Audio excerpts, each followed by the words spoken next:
So with 2 sets down, we're moving on to our 3rd set of the afternoon. Don't forget, this is our 2nd day out of 3 here at Group C, celebrating the last of the European teams. We just got to see a Cyclone take on Cringe Crew, a nice even matchup, split down the middle. And now it's Cyclone versus Obey. These two teams are, I think, surprisingly evenly matched, although Obey certainly seems to be in the lead. Cyclone versus Obey, they faced each other last day, yesterday, and it was a match where Obey really had a lot of control. I would say in the first game, it was a lot of Naja Vulcan combination that they had. In the second game, Variety just went off on that Ymir. Absolutely, and I mean, that's to be expected. If you're watching Smite at this point and you're surprised at Variety playing tier or Ymir at a high level, I mean, you're watching a different show than I am, so that's certainly different. But Obey here, we've seen them tried and true, but they're going to go head-to-head against Cyclone, a team rife with rookies. Playing spoiler today. This is kind of what we expected. Really rough set for Cringe Crew. They do manage to take out a win against them, but it's going to be the same story. I mean, Obey was loving, they were loving Cyclone. They were a cheering squad out there, I heard, rooting for them as they played and did get that first win against Cringe Crew. But coming into this match, they have to be a little bit worried too. I mean, they saw what Cyclone could do even in game 2. I mean, there were definitely a lot of bright spots for them. Absolutely. I mean, Cyclone is this team that sometimes you'll watch the teams that are just completely, you know, unmatched. Why are you even here playing? And Cyclone, that's not them. They always seem to be just one step behind and fall off towards the late game. And NBK specifically, as a Hunter player, that he's been showing a lot of aggressive sides. Sometimes it's not always been panning out, especially in that last game. You know, I mean, on the Jablonke game, you saw him fix a lot of the issues he had in day 1 with his positioning, you know, being overextended, but this game was atrocious from him. I mean, it was just, it wasn't even like overall it was bad. It was just 2 small scenarios resulted in Cringe Crew being able to take that, and that was Shaggy Shank finding that 1v1 against him. Yeah, sometimes NBK has the capacity in him to let the game sort of get carried away from him. We've seen that time to time where his laning phase is generally okay, and then he just kind of, I don't know, it's like he just kind of falls asleep in the middle of the game and it gets away. But certainly looking across the way, he can pick it up. But against Ataraxia, this might be his time to shine. Raxia is a fantastic player, a very let's say creative when it comes to his builds, to be a little bit nice, but he's passive in lane, which might give Cyclone's NBK a big shot at it. Ataraxia, however, one of the more spurling young players here. He is the captain and the fledgling supreme guy of Obey. Ataraxia, the Welsh wonder. Ataraxia's, you know, he's another kind of reserved guy, doesn't really take fights too much. He's almost the antithesis of VoteNBK from our team. He's not really the kind of aggressive kind of player in the duo lane. He'd rather just sit it out and wait for late game. He just tries to farm. Likes his hyper carries, plays him well though, and he's just going to Netflix and chill until the end of the game, and then he's going to get some objectives. He's probably the worst hunter in lane in Smite, or in the SPL at least. He's very good at team fights, but he cares about his KDA way too much. We had a long discussion recently that he didn't want to die to give me my ICs pass better in the start. Ataraxia always wants to be a hipster. He always pulls out stuff that no one either thought about or categorized as not viable. He likes being special. Like, he would pull out the Izanami when, I don't know, our team thinks it's not that good. He would pull out the Jingwei when it was considered not good. He always plays a lot of the new gods and tries to figure out exactly how good they are and tries to different builds with them, so yeah. I would definitely let Ataraxia do my homework. Yeah, I think that's pretty accurate. Ataraxia can do my homework as well. The fledgling supreme guy of Obey right there. Certainly very creative when it comes to the builds, and definitely a big part of the heart of this team, I think. Yeah, creative words are definitely a thing in his name. But yeah, his build, I mean, there was a lot of people actually questioning the Chiron build he brought out, you know, a lot of penetration, the oboe as well. I did talk to him, and his mindset was, against the Freya, I'm not really going to be able to outbox her late game anyway, and Energy do a good job of protecting her. The whole idea behind the build he went with Chiron specifically was actually for the ult shots. He feels like if he can hit 2 people with 2 or even 3 late game, I mean, those shots, he said, they're hitting for 450 to 500 depending on the state of the game, and with the masterful shot at the end, you will one-shot any carry that does not have Sanctuary. it just didn't really play out how he had intended. It's a lot of penetration with that build. It's very cost effective, the Brawler Speed Stick. 40 power, Very 20 cheap. penetration, very cost efficient. And that's what you really want to do as a hunter, trying to blow up those tanky frontline targets with that build. So CycloneGG on the left side, they have won the coin toss. They will get the first pick here. Freya and Terra banned out, and Athena is going to be the first ban from Obey. Yeah, I mean, Athena's been a pretty prominent god, I'd say, in this group. You know, other groups, it was a lot of the Raw, the Guan, the healing, but Athena has been a linchpin for a lot of team compositions, specifically for Cringe Crew. I know they're not in this game, but Repicos Jungle Athena, ever since that came out and won a game against Synergy, it's just been no-go for basically everyone else. With that in mind, CycloneGG don't exactly have, I mean, Kalis is not really an adept Athena player. I mean, you can't. The thing about Athena is, like, no one has a bad Athena. Sure. I mean, if it's bad, it's more your positioning on the god compared to other gods that have, you know, the quick jumps. Obviously, Athena needs to charge hers up. We've also seen Raffer just pull out the Athena, and he's never really been known for his Athena play, so it just goes to show that it's a very safe, stable, consistent god. You can put it offensively or defensively. So Isis first picked here. We saw in the last set, Cringe Crew banned that away from Wlfy in both games. Obey not giving the same respect. They actually banned away the Jingwei, wanting to strip that away from VoteNBK. Obviously something that Ataraxia likes, but we know Cyclone are willing to first pick it. I'll be honest, I think Wlfy is a scarier player on Cyclone. I agree. That's okay, good, because I feel like that's the unpopular opinion. VoteNBK makes more of the flashy plays, but Wlfy is one of the more capable guys on this team, and having him on the Isis is certainly a good sign for Cyclone and their fans. But across the way, Fafnir and Batz. I like these choices because they don't show the hand of Obey Alliance. You don't know if they're looking for late, early, or whatnot. You have no idea what the strategy is going to be. The problem with Batz, though, that I've seen, at least for this weekend in the group number C, is it hasn't been as successful as the previous group. So I'm a little bit worried every time I see a Batz come out. I think a lot of what we've seen from Batz is we haven't really seen a Batz be able to get ahead. Actually, most of the games that Batz has been in, it's been on the losing side for at least the first 10 to 15, maybe even 20 minutes. And so Batz from behind, yeah, sure, he can make an impact with his ultimate, but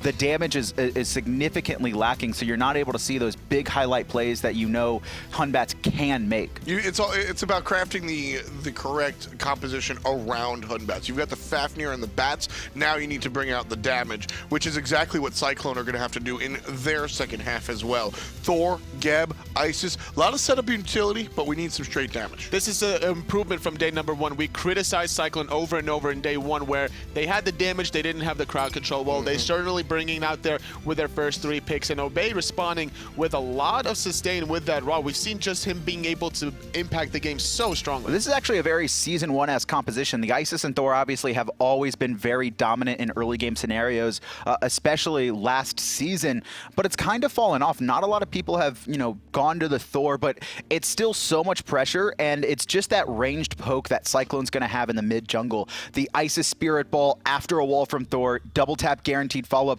There's just so much ranged burst damage, and then if it connects, if the Spirit Ball hits and the double tap comes through, then the decision can be made by us. He doesn't always have to teleport to that hammer engage, but if they get that damage off, hit someone for 60% of their life, he's going to TP, and he is going to crush you. And Ice has been one of the more dominant players on this team for the weekend for sure, so Thor certainly is a powerful pick, but Ra!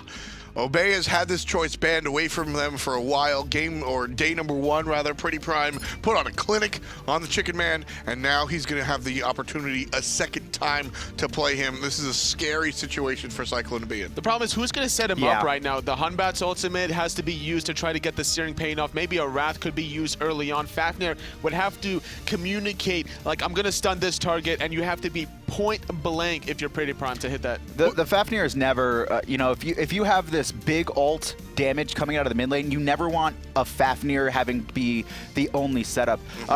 Batz, obviously, it is crowd control, but it moves people, and so it is hard to kind of quickly make that adjustment in your mind of, okay, where are they being pushed to? How fast are they going to be pushed? You know, that kind of angle. I don't mind the Batz. I think that it's not necessarily that difficult to combo off of the Batz ultimate, but I understand. I was hoping that there was more traditional CC out of the solo lane.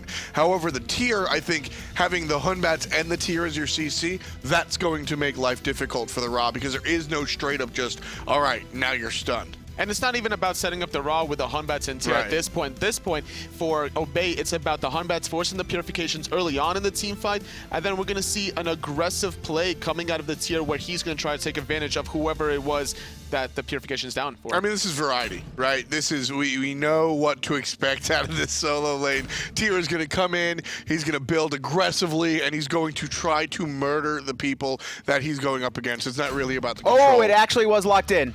It's Izanami. Izanami going to be played. It's happening. I had a lot of points for Cyclone. I don't even want to talk about them anymore. We have Izanami. It's finally been locked in. This is something Nate, this is something Ataraxia, waving on your screen, has been talking about for the past month. Ever since she was released, everyone else thinks Izanami's bad outside of, I think, Zapman. But still, bringing it out, and an incredibly important set for Obey. And here's the thing. If it's new and people think it's terrible, Ataraxia is going to be on the team, on the side of that. I mean, absolutely. That's what we've come to expect. I do want to break it down a little bit. Speaking to a number of players about Izanami, basically what I caught was, hey, she's not that great, but if you build the composition around her, she can be fine. Is this the composition that she was meant for? If it's an all-in strategy coming out of Obey, I could see this working out really well, but the Guan Yu and Geb is going to make it really difficult to find that easy pick for Obey, so it's going to be important for PrettyPriMe to try to get that primary target. Biggest edge here, real quick. Izanami, I guarantee you, no one on Cyclone has played against it. Even in ranked, she's almost never seen. That's what I'm excited for. Real quick, one-word answer. Kevin, who wins? Totally, who wins? Cyclone. I like their I composition. think I was about to say it too. I think it's Cyclone. Well, casters, take us away. Not a surprise to see Dennis have to side with Totally there on analysis because he didn't have his opinion of his own. Real quick, and then 5 seconds of silence, followed by following Totally. Sick job, Kevin. Well, let's talk you through this game because obviously on the side of Cyclone here, Aggro, we do see, it's a pretty much a Season 2 composition. Everybody was here a long time ago, and they're all back at it again. And then there's the opposite side where you see Fafnir and Izanami in the duo lane. I am so stoked right now. I knew Ataraxia would do it. Eventually, I just didn't think it'd be on day 2. Well, my opinion of why he's chosen to do this now is something that he may want to go into later on in the tournament. They've already beaten Cyclone once yesterday. This is their second game against them, so it's their easiest opposition on paper as well. So why not just test it out, see what you're going to do? I'm more interested in the build. Yeah, the build's going to be interesting. It always is going to be whenever you're talking about Ataraxia. Let's go. Who knows, man? I wouldn't put it past him, that's for sure. But yeah, because we saw what Best was able to do day 1 on Eager. If you can show up with an off-meta pick and all of a sudden carry the game, then you can force the ban out. Now, say Ataraxia has a great game here, it could definitely turn into like we gotta ban these Izanami in the second phase so Ataraxia doesn't get it, which opens up the rest of their draft. Well, you did see the surrender vote started there by Cringe Crew. Cringe Crew? By Obey. Apologies, I looked at the top as well then, just like you guys did. That'd be changed momentarily. But I think we saw the surrender vote come out from Obey because they're like, hang on a second, we've got Izanami. GG. Well, I was talking to the guys on Obey yesterday, and Ataraxia, of course, was advocating for Izanami, saying she's really good. And then Prime just walks by and casually goes, oh, Izanami, trash, and then keeps on going. So not even his own team is on the same page as him. Well, we did see an interesting start there coming out from Obey as well, because that Wrath was available for PandaLike, and it actually allowed PrettyPriMe to get to lane a little bit quicker against the Isis, which made it was a little bit even to get to these right-hand Harpies that were contested there, as the Fire Elementals will go the way of Obey as well. So that definitely favors Obey right now. Going to be able to get Ra closer to level 5, but more importantly, get Hunbats closer to level 5. You want to get that Fear No Evil online. We talk about it all the time when we see this character. You just got to wait and play patient until you hit level 5, and that's when you can make the impact. Well, Izanami, played by Ataraxia here, has fantastic wave clear for the most part. Obviously, she has her auto attacks, which deal damage through the whole wave and all the way back as well. So it's kind of like Rama, actually. Well, actually, PandaLike going to make the rotation. No, okay. I don't know who got those. Ice almost got it, but PandaLike whiffing on the hammer there really could have forced forced Ice into a really bad spot. Instead, he misses it, and then no purification burned there. Well, iceicebabyy here as well had a pretty good time so far at LAN, from my opinion as well. Spoke to Variety, who's in this game right now, and he said from his point of view, he's like a budget adapting. He's got the same sort of positioning as him as well, but at the same time, it's just like his rotations and things are very similar. That's very high praise, and it's actually PandaLike who's going to be able to steal away those back Harpies, and it took him forever. He missed a full wave and a half, maybe 2 on that right-hand side, and was able to give Ataraxia the solo farm. Not only taking it away from the opposition. You're helping out your own ADC. Yeah, you hurt yourself. It puts him a little bit farther behind, but he's just trying to get Ataraxia ahead. Well, these hot and spicy rotations we've seen out of PandaLike so far, with that, he's actually allowed a little bit more free farm for Ataraxia, but at the same time, they're both going to hit level 5 about the same time, I feel. And that's fine. I mean, Izanami definitely wants to just get into the later stages of the game. Whenever she starts leveling up that steroid, her first ability is when it's going to be the most potent, as well as making sure that she's able to get kills after using that spectral projection. It's going to continue to level up that slow as you get kills with it. Right-hand side pressure onto Variety there, but answered back onto him on iceicebabyy rather. The Fire Elementals did go the way of Obey there again, so they still control that pit. Instead of going for the Fire Elementals, or the Gremlins, as the EUs like to call them, he instead tries to make the gank, but Variety just kind of trades out some poke and allows the rest of his team to grab those Fire Elementals. Look at the gold lead already for Obey. No invades, nothing out of the ordinary, but still about 800 gold ahead. Stealing away those back harpies, as well as controlling the Fire Elementals off both spawns, has really put them in a decent spot early. Can we just see the experience difference between the two teams as well then? Because this gold lead that has developed here, it's not big any stretch of the imagination, but it is showing that Obey are farming better as a team. But 900 gold means that you should be able to buy wards at a much better rate than the other team. You're going to finish your items around the same time, but having that extra gold to spend on wards is going to translate into map coverage, which can translate into invades or gold furies or anything of that nature. It'd be fun to actually see that convert into a GPM graph sometimes in the early stages, just to see how the team as a whole is generating income in the early stages of the game. You can see in the gold per minute, yeah, you can right now. It's really only one member of Obey isn't on the top, and that's Ataraxia in that duo lane, who's able to get some solo waves, so his experience is going to be pretty high overall. Deathwalker going to meet CaptainTwig in the jungle, back on the Hombats again. Fear No Evil timed at the same time as the cavalry charge, unfortunately, for Deathwalker. Result came in handy. I was talking to DJ Pernicus after last weekend, and he said that he feels like Hunbats is worse on land because you can react on time to Fear No Evil exclusively from the audio cue. Online, you got the ping. It makes it a little bit more difficult to react just off the sound, but there you see Deathwalker doing a perfect job of using that cavalry charge as soon as he hears the totem get placed. Well, you saw the blue buff get stolen away there from Cyclone after Deathwalker used that Guan Yu ultimate. He lost his blue buff to Variety. As I look towards the mid lane here, PrettyPriMe as well, going for that Warlock Sash start again, didn't get punished one more time, and gonna have that extra health because of it. And it worked out perfectly for him last time. Surprised to see any team give PrettyPriMe this raw. He looked so comfortable on it, but this is not the composition that we saw Eager run along with the raw. It isn't the setup, raw setup, and just raw setup. Just let it happen easily without any sort of worries about hitting your snipe. But this is gonna be majority on PrettyPriMe to make sure that he's hitting these snipes whenever Cyclone groups up. Deathwalker at the moment, one level behind. That blue buff will come into account for some of that as well. And Variety going to just keep him pinned back, obviously lower on health there, had to use the sustain a little bit. But now that he missed that combo, well, he's not too scared, Variety, of poking him a little bit more. He's totally fine with this, and Variety is just so comfortable on this tier. I mean, there's been a lot of talk about his Ymir play and how comfortable he is on that, but really it was tier before it was Ymir, and he's just looked so comfortable in this god for so long, able to impact team fights so heavily. And talking to other teams about Obey, Variety is usually the name that people bring up. It's not CaptainTwig, it's not Prime, it's not Ataraxia, it's Variety. Everyone says that he's the silent carry of this team. Zhongia, that's what he needs as well. Ymir, Tier, Zhongia. Okay, so Tier came before Ymir, which came before Zhong. Okay. Alphabetical. Okay. CaptainTwig on this right-hand side here is looking for a potential pick of the speed buff, which is a little bit delayed at the moment. There's a little bit too early for this, but iceicebabyy on the side of the map. Maybe is Twig recognizing that Iceice might be looking to relieve pressure on the solo lane? Exactly, just waiting for that counter-engage potential. He wants to let Ataraxia get as much farm as he can over in this duo lane. Izanami, talking to a lot of pros about her. Obviously, we've never seen her in competitive play before. Doesn't have the best early game, though it isn't bad because of her wave clear with those boomerang autos like you mentioned. In the jungle, though, pressure onto Callus, forced to Cataclysm, and there's the ult from PandaLike too. The Fear No Evil from Twig will make sure he stays pinned down. Huge dunk. However, iceicebabyy turns up. Wlfy gets one. The snipe comes through. Iceice is in trouble, but the heal keeps him alive still. Over the wall goes Variety, but he can't get away from the Bluestone dot. Shout outs to Bluestone. Deathwalker able to pick up the second kill of that engagement for Cyclone.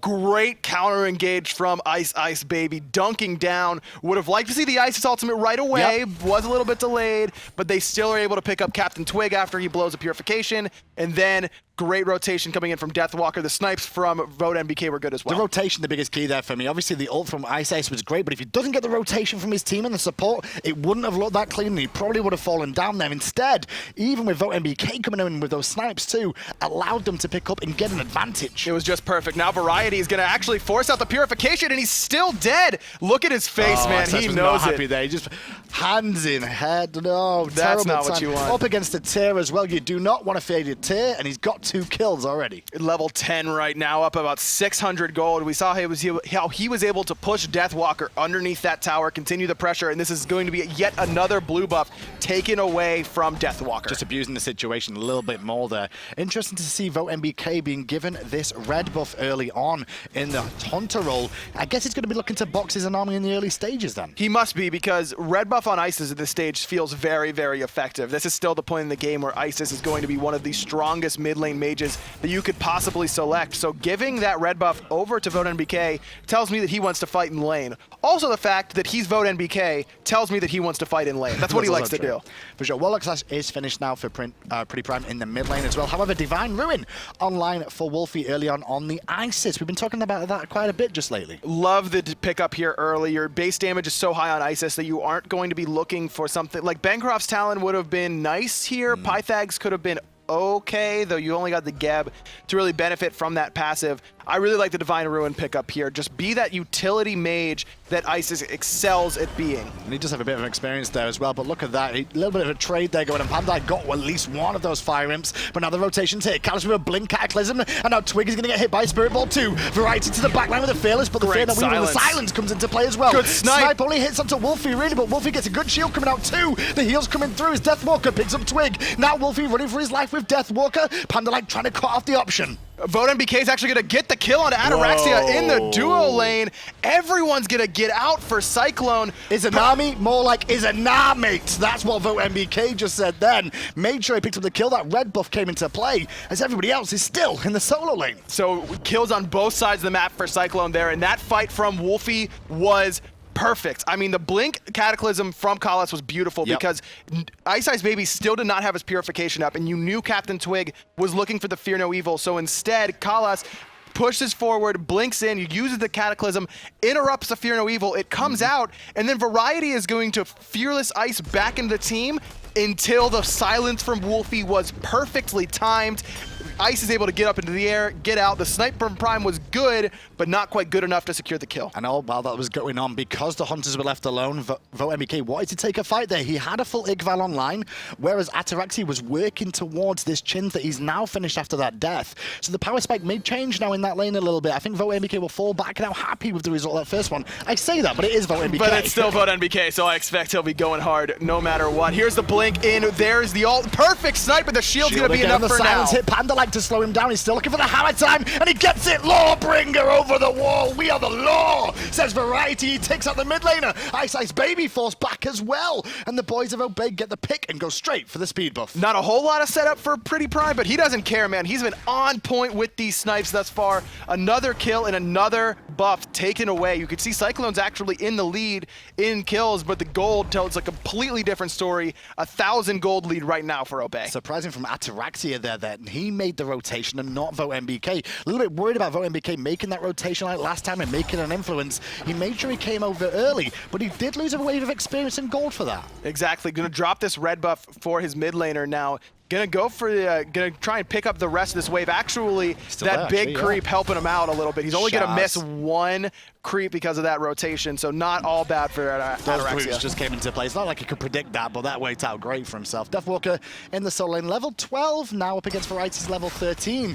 Meanwhile, Cyclone going for a cheeky goal fury, but there is a chicken here, and the chicken will steal it away. Perfect snipe from PrettyPriMe. Who needs setup when you can just hit the objective over top of the Isis ult? Always a risk when Ra's on the map. Even with that great objective secure from Wlfy, not enough. PrettyPriMe steals it away. I don't know what to say now, because I said chicken, but they're both chickens in mid lane. I'm not used to that. What am I supposed to do?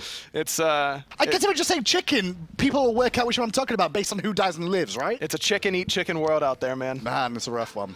That pun was terrible. Stop it. I mean, it kind of made sense. It wasn't exactly You where I forced wanted it to be. as bad as I thought it. Variety under pressure, diving the tower here. Has to low bringer over the wall. Luckily, he's got backup there, and one of the backup that could be coming over here is PrettyPriMe with the heals too, as Callus making that nice hot rotation to the right-hand side, especially with how things are going for VoteNBK in the duel lane. Variety totally fine with getting healed up because now he doesn't have to use that teleport, but he couldn't if he wanted to. He had just used it to get back into lane, and that's one of the many things that Ra does well. We talked about the Divine Ruin being picked up for Wlfy in the mid lane, but these teams aren't really worried about that when they go for these sustained compositions. No. They just back up far enough, wait out the passive effect of Divine Ruin that reduces your healing by 40%, and then just wait for it to run out, and then heal for full. And the way you kind of play around that is actually sieging up against the team, because if Ra tries to do that defensive heal, when they're all grouped up like that, you can siege them under a tower, pin them there, and then engage because they're all in a clump. Exactly. With the dunk, that'd be perfect for it. The snipes coming over the top, it would be really big. The Blink Cataclysm, of course,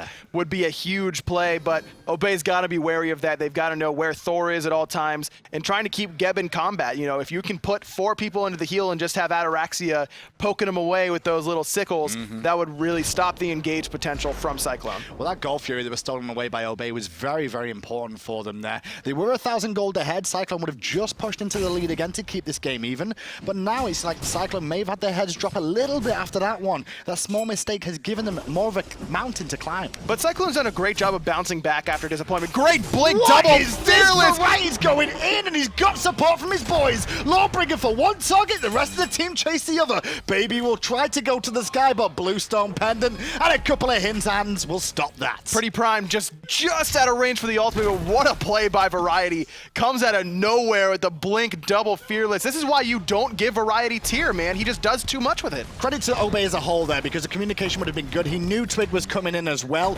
Twig was there to support. We wouldn't have seen Variety do that on his own if he had no rotation coming, but knowing the rotation was there, he made it pay. No rotation onto the left lane in time to stop VoteNBK. Obey trades out their tier 1 tower in the duo lane for the tier 1 tower in middle, and I like that trade for Obey because now Isis is going to be exposed. There's nowhere for her to run if they're fighting by the Gold Fury except towards the duo lane side. It's a very vulnerable god. And the Izanami as well, it's not going to be too bad for her because she does have that stealth with that fadeaway. She gets caught out of position, yeah, you know where she's going, but she does have a few moments in stealth where she can reposition and juke out a few things. Plus, you don't have to go the full distance with fadeaway. You can kind of just put it at your feet, pop up right back where you go down, and play some mind games with it. You can see the player comparison here between Ataraxia and VoteNBK. A little bit higher on the gold per minute. That's no surprise because Ataraxia loves to stay in lane and farm. That's what everyone talks about when it comes to him, but the KDA as well. See, his own teammates say he might care about it a little too much, but I don't blame him. 3.6 is pretty good. What was your KDA? 0.1 That sounds That doesn't about make any right. sense, but it was bad. That's the joke. Right. Chapo stole it all. That was it. Yeah. That's your excuse. And there's a face-it player comparison. Obviously, VoteNBK has been around for a little while as well now, so he's got a couple of games under his belt. He's more than happy to fight and farm the whole time. That's why they're giving him red buff. He wants to be aggressive over and over again. And Ataraxia doesn't seem to want to take that anymore. He died for that kill, and since then, we've not actually seen him in lane whenever Vote's been there. Exactly. He's just rotating around the map looking for everything. He's level 17 right now, a level up, and has a gold lead as well, about 600, thanks to the steal from PrettyPriMe, and now he's actually the one with the red buff. Well, Ice in the jungle under a lot of pressure here. Had to take to the sky. Gonna go defensively back towards his tier 2 in the jungle. However, aggression still going up from Obey, knowing they forced Thor out. They're looking for Wlfy. Wlfy does get away, but he did have to use his purification. And that's going to be CaptainTwig looking at him right away as soon as he comes back. Teleport around the back from iceicebabyy, though. The jungler is here again. They didn't expect it. Going to get purification out of PrettyPriMe now. Izanami going to try and zone out from the left. Ataraxia going to get a silence off onto Callus through the ultimate. The damage coming through, but CaptainTwig's low, and the snipes from Vote need to connect. At the moment, they're not on the mark. Snipe from PrettyPriMe was used. Don't know if it hit anyone, but Ice is so low. Variety's going to be able to pick him up with the Fearless. Variety with 5 kills already. I mean, that last kill there, he got lucky, but he's got Blink available here. Hasn't got Fearless available just yet, but it'll be up in a few seconds' time. He may look to continue on with that if they so choose, especially with the Gold Fury about to spawn. The sustain from Ra being perfect. You can see him actually putting that heal into the rock so that the team of Cyclone can't see the rest of them healing. Variety's still looking for that Blink engage, like you mentioned. Also still has the ultimate available, sitting at level 17 right right now. Going to be really tough for the rest of Cyclone to deal with this tier. Well, this is allowing Twig to push out mid lane a little bit and look to invade the speed buff. This is a good call from Obey, especially with the Gold Fury respawning as well. They've got pressure on the side of the map, allowing Twig to free farm, steal away some buffs, and make Cyclone defend this tier 1. No reason to risk a Gold Fury pull, a lot like you saw Cyclone do earlier. Just let Twig strip away the jungle, allow him to keep getting ahead. He's got a 2-level lead right now in the jungle, sitting up. Oh, look at the gold lead he's got. It's huge, 1,700. Fantastic position for them to be in right now. 5-4 in this game. Gold lead is slowly stretching more and more into Obey's favor as this one continues. Solo laners are the real talk of this game so far, I'd say, as they're the ones with all the kills. They really are. I mean, Deathwalker's got half of Cyclone's. Variety has every single one of Obey's, and that's why you give Variety tier, man. He looks so strong. Does this transition well, though, for the solo lanes to have this many kills as the game goes on? For Variety, I would say so. For Guan Yu, not as much. But look at the damage. I think he's not happy about him getting that many kills. Force to Purify again. They're really focused on iceicebabyy this game. Not as much of an impact from him as we've seen. He looked great on the Fafnir, great on the Wlfy. Not had the same sort of impact on this Thor. We mentioned the gold lead earlier, and how much focus Obey has put into stripping away this right side jungle. It's been blue buff after blue buff. Variety about to take yet another one from Deathwalker, and then the speed buff whenever they were standing around gold. Well, VoteNBK is here, has his ultimate available as well. Could look to steal it. We've seen a few steals coming out from him. Hammer time, though, says PandaLike, but it'll only slow him down for a second. He can still look to engage this one. Callus blinks in, Cataclysm forces a reset. Damage coming out from the Isis, and VoteNBK gets hit by the Fear No Evil in the background. Turns his attention to Twig for a second, but tries to help out Callus, who gets hit by the snipe by Prime. And Variety's here, and VoteNBK says, hello, my friend. I'm waiting for you. Variety's still going to chase in. Look for Vote. Variety going to have to just wait while VoteNBK snipes out PandaLike, uses Sanctuary whenever he comes down. Here comes the Lawbringer. Over the top of the meditation is perfect from Deathwalker. Now Variety's forced to back up a little bit while the horse is coming. And Deathwalker a law poke from Prime there, but he will take out Prime and now looks to charge back to safety. Izanami's double-bladed ricochets coming through to clean up one. VoteNBK's looking at his tower. He's not going to be able to stay there any longer. CaptainTwig backing with no mana was able to pick up Wlfy on that backside. PrettyPriMe had a great snipe to start off that fight and killed Kalas very, very early on, but VoteNBK just took so long to die, was able to back up, snipe out PandaLike, and continue to bait everyone towards that right-hand side. PrettyPriMe falls to the damage from Deathwalker, that health from the Warlock Sash, not giving him quite enough to deal with Talu Assault. Well, Ataraxia has now got the first kill in competitive play on Izanami. Hey, we did it. It only took 19 minutes in, but and getting soloed. But he has 2 levels up. He's been using the dark portals on Geb mostly to stop him from running away. And there we saw him do a lot of damage overall in that team fight. Still sitting below Ram. VoteNBK still about 400 damage more than the Izanami at this point, but it's working out okay. Izanami's having a decent showing here at our debut. CaptainTwig, level 17, 4 levels over iceicebabyy. Going to look to steal away the speed again. Callus is here, though, but he's not going to be there in time, unfortunately. It will be taken. You saw the Wrath used by PandaLike just to make sure it went their way. Exactly. No reason to give it an opportunity. Now Variety just rotating over, acting as a second jungler. Look at that. Forces the ult immediately on VoteNBK. And look at the damage waiting for him when he lands down. Fearless combo beautifully. The no purifications down. The heal come on. VoteNBK's going to take a trade.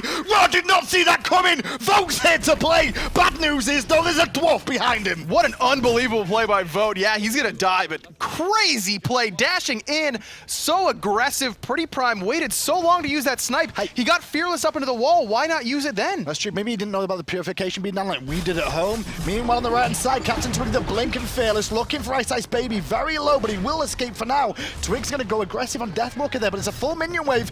And Ice is still in the sky. He's going to come down, land on Twig. There's the dunk. Deathwalker says, no kills for you, Twiggy. PandaLike coming around the back, gets walled off perfectly by Ice. And PandaLike was looking for the hammer there onto iceicebabyy. He could have got picked off, but he had Variety teleport in. Meanwhile, left-hand side, tier 2 tower is going to go down the way of Ataraxia and Obey. Meanwhile, mid lane, Wlfy is pushing and getting a tier 1 tower there as well. There's action everywhere. There's a 2v1 on the right, a 1v0 on the left, a 1v0 in the middle lane. It's all kind of spread out. Overall, it favors Obey because that's another tier, that's the first tier 2 tower gone on either team, extending that gold lead. You just want to get to late game right now as Obey. You want to finish your 5th and 6th luxury items and then force the fight. That's the best power spike you can get. And sitting about 8,000 gold ahead, that's a really good sign for them. But they've got to stop trying to make these hero sorts of plays. I mean, CaptainTwig going aggressive there on the right side, just no reason for it. You force the ult, just back up. I mean, he's 3 or 4 levels over the Thor there, so I guess he was thinking he could just all in him and find the kill. More interesting for me, I want to go back to VoteNBK there. He was cut out of position, he was awkwardly placed, he knew he wasn't going to escape. Why not just fight? And he did that, and it came up with a big result. That's a total VoteNBK play right there, and you mentioned it. He knows he's not getting out alive. In fact, actually, I'm not sure about that. He could have rolled back towards Geb. Geb was rolling down from the top side. He had the shield from Geb already in that engagement there as well. If he rolls towards Geb, the snipe is easy because Prime knows the rolls down then as well. So he could have still been cleaned up from my edge. I think the trade was a wise idea, just if in case, you know, why not just stand and bang if you think you're dead? Well, he played for the Giphy Cat, and no one can ever fault anyone for that. Deathwalker forced into the ultimate. Snipe from Prime is already down, but it doesn't matter. Overhand smash is going to finish off the solo laner. iceicebabyy just a little bit too late with that ultimate there. Could have potentially saved him. And it's Cyclone on the defensive again. Minions pushing to the tier 2 in mid. Obey are grouped together. Other than CaptainTwig, who is split pushing the right-hand side, he still has Fear No Evil, which is a bit of a surprise to see him do this. But it seems with 2 members, we've already Deathwalker dead and the ultimate from iceicebabyy being down, Cyclone are not going to contest anyway. Didn't have the minion wave, so he couldn't get any pressure onto that tower. The rest of Obey just pinging out the ward that's going to spot them all. But the speed buff here, poor Iceman, he hasn't had a speed buff in forever. Just able to take basically every one of these. I feel worse for Deathwalker. That guy's had not had a blue buff since the start of the game, it seems. That both of them are having a tough time on this right-hand side, and this tower's gonna have a tough time as well. Look at the shred coming out from Izanami. That steroid plus the coerce buff gonna be so potent at pushing down towers. Look at his structure damage. He's got is that more than the rest of the game combined? I don't do math. I'm a caster. I'm terrible at math. No, it's even. But it looks in my eyes that is even. It's called Titan's Bane. Fire Jungle will be bursted down, but around the back comes Deathwalker. A little bit late for this one. The Wrath was early, but he still went through. Ice is in the sky, but Callus is already dead. Back to the back line goes Ice, but meanwhile on the front side of things, Fear No Evil on Wlfy. He's level 17, forced to Sanctuary. Deathwalker's already dead too. 5 members of base still diving in. 2 over the wall with the Lawbringer as well. Variety with a double kill, and to the sky goes VoteNBK just to delay his death. And that's classic PandaLike right there, showing off the clap and laugh skills. VoteNBK not going to be able to trade out a kill this time. A big crit coming out from CaptainTwig. The 15th kill for Obey, and they're looking at the Phoenix. I do like the call from iceicebabyy to push for the tier 2 tower in the mid lane. It can make Obey make a decision though. They've got to try and end. I think this is wise to do. They know Ice is over there. Going to take a while to recall. The boys are respawning from Cyclone. Ice will not be back in time to stop this. Obey will take game 1, and it was pretty comfortable. Without a doubt, Obey looking very strong, like the 2nd seed that we expected them to be coming into this group. And right now, I mean, talking about LAN hunters, Amu's and Cobb, undefeated. Izanami, undefeated. Why pick anyone else? Just those 2. Yeah, why? I mean, those 2. I guess. I mean, for me, did the Izanami really do that much other than just push towers? No. Could you have done that with Apollo? You absolutely could have. There was nothing special about the Izanami there, basically, but it was hype, it was cool, and like you mentioned, this is the time to pull it out. Get comfortable on that god on LAN. I mean, there is a different feel for most gods, especially whenever you aren't able to play a certain god as much. I mean, Ataraxia has played, you know, Jingwei 1,000 times online. He comes to LAN, it takes him half a game to adjust. You've only played Izanami, you know, a handful of times. Maybe you're able to make a difference here on LAN and get that footing underneath you. A really good situation there for the Obey boys. Obviously, they beat them yesterday, the Cyclone boys, and they managed to get 1 point here already. Getting 3 points, especially after Cringe Crew, you know, splitting against Obey, that works out so well for them in the standings, especially when Cringe Crew are right on their heels. And it would tie them with Energy, I believe, right at the top with 7 points. So that's a good place to be. I mean, they've got Energy would have a game in hand on Obey. Obviously, they've only played earlier today, but overall, Obey doing what they have to do. These are the sorts of games you have to win if you want to qualify automatically for Super Regionals. Very, very true indeed. Well, game 1 goes the way of Obey. Let's go to the analysts and see what they have to say. Thanks a lot. The Tinderman, my favorite commentator, and Aggro, my favorite Pound Town. I appreciate you guys doing the hard work that you guys do. We're back here at the analyst desk, and we're going to take a look at how that one went down. And of course, it's all possible thanks to Seal Series, the official hardware of hi-rez Studios Esports. They bring us our listen-ins, and they bring us all that fun stuff on the screen, and they help us bring you the analysis. So Izanami was selected here, and I don't think it actually mattered. No, there's only 2 words to describe that game. Variety, tier. Yeah, That's all that really absolutely. happened in that game, honestly. Like, the Izanami was a nice spicy pick, but we didn't see Nate really do anything with it. No, and I think, you know, Nate just played his typical play style. He played very passively, wasn't going to force the 1v1 against the Rama, especially in the mid and late game. And this play, I love this. The blink and he catches 2 straight into CaptainTwig's ult, switches targets, knowing his team's going to be able to pick up the rest, and before Ice can get to the sky, takes him out. Variety had just, you could take just his highlights, and that would be a full-on montage like Marvel's. Marvel's plays like 50 games to get that montage. Variety needed 1. And that right there, the specific replay that you were talking about, the first one we saw, keep in mind, that was a gank. That was surprised there were 2 people in my lane. They weren't dancing around for a while, and then he decided to make his play. All of a sudden, there's 2 guys in his lane, and snap makes that play. It's just perfect because he easily could have blinked past the Guan and pushed him further, you know, higher towards his side. It would have been a guaranteed kill from Guan. Instead, though, the presence of mind to make that blink to line up both players and then connect onto both players, realize that his team has rotated. They're going to be able to deal with the other player. They're going to be able to deal with the Guan Yu. I need to go onto the store under tower to try and pick him up as well. I think Variety really wanted to make a statement after that set against Energy. I mean, he was, I wouldn't say he was the main reason they lost, but him getting picked late in those games, definitely a key point for Energy, able to come back into him. And this was Variety going, okay, no more games. No more games. Absolutely. I mean, we said it a number of times here. Variety on the Ymir and on the tier, he's going to win you the game, and teams have to start noticing that. You could take advantage of a immobile Ymir, but you can't really abuse the tier very often. So I don't expect Cyclone to really give Variety tier the second time around in the second banning phase. You cannot let that go through. So here's my issue with Cyclone is yesterday, way too, I wouldn't say necessarily over-aggressive, but they were making a lot of plays they probably shouldn't. In this game, or just today as a whole, like, they had this Isis Thor, and they never were able to abuse it. We never really saw them trying to set up a lot. This was a 1v1 on the left-hand side, though. I think we missed this one. Yep, that was where Ataraxia got himself soloed.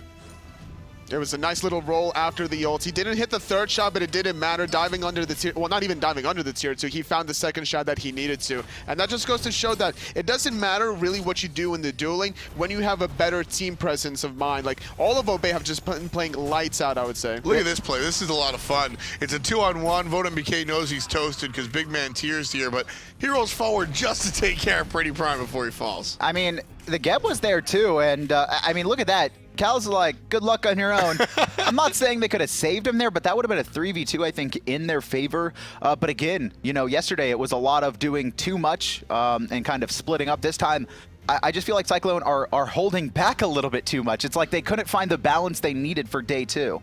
It's interesting. I haven't thought about that. I'm gonna have to watch game 2 and actually think about that. I think you know even against the game they won, Cringe Crew, they were never the initiators. Not a single fight. Even when they were sieging Phoenixes, it was they were waiting there for 30 to 45 seconds, and it was Reppy that was like, all right, I'm tired, I'm blinking in. And that's where, you know, I usually you talk about the other side, like aggressiveness being too much so and winding up into recklessness, but at a certain point, too much respect winds up being problematic as well. And so while you might look at this as a positive that Cyclone are respecting their opponent, they're not being over aggressive, at some point you actually got to hit the gas. So I think coming into game number 2, look at the positives. VoteNBK's crushing it, right? Wlfy's doing a good job, and iceicebabyy has been absolutely a terror. He has